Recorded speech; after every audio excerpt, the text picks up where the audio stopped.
Hey friends, Jennifer Herndon here. Today I want to talk to you about making sure that your message is in alignment with your audience and that your audience is also in alignment with what your message is. And I got to thinking about this over the weekend. I was at my 9-year-old soccer game and there was a soccer dad there who was complaining about everything, every play that every child made, including mine, and his own, everything every official did. He had this ongoing complaint just running through his head that he decided to vocalize even though he was sitting by himself.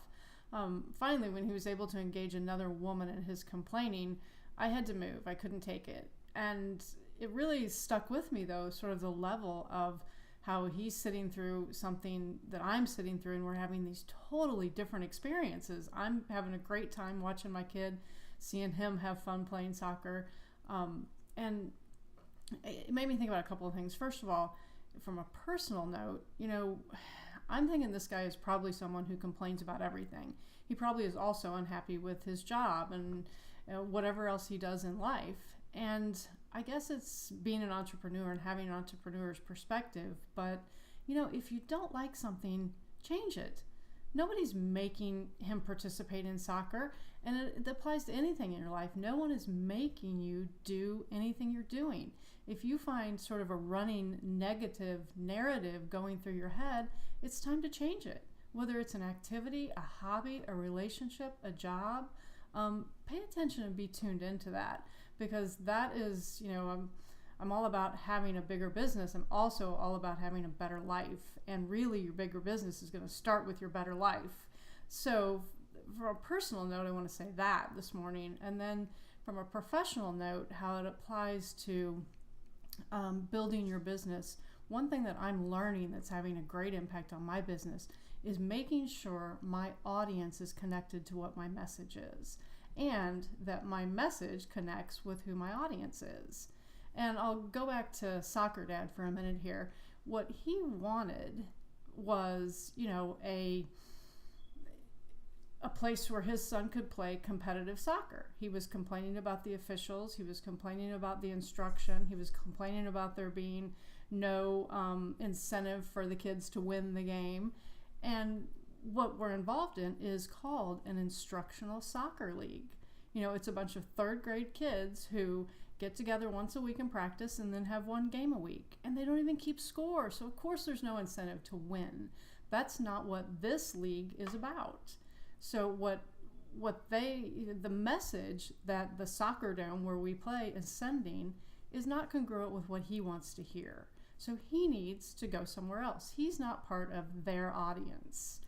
And they shouldn't do anything to try to please him. Just like if you find, and we all find it, and it hurts, I don't know, for me the hurt really never goes away, but you learn that you have to send people in a different direction. If they come to you and they complain about what you say, you're wrong, what you do, what you give, what you sell is all wrong, that's fine, because your audience is not the world. Send them in a different direction and concentrate only on the people who are there for the message that you have, who want the instructional soccer league, who don't want to keep score, who just want to have fun and help their kids grow and get better and develop. Now, on the other hand, if let's say the soccer dome where my boy plays, if they were finding that no one was signing up for their classes anymore, they were all going over to the club soccer league and playing over there. They only had 3 people that were willing to participate in what they were offering.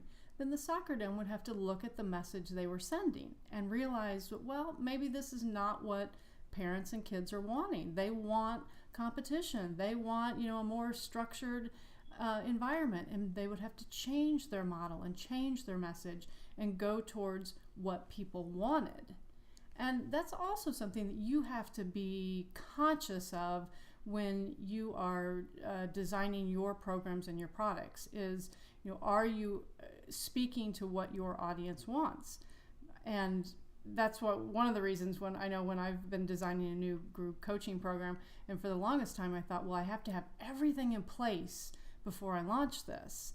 And then I realized through some good coaching that I received and some experience too in other things I've developed that that's not the way it needs to go.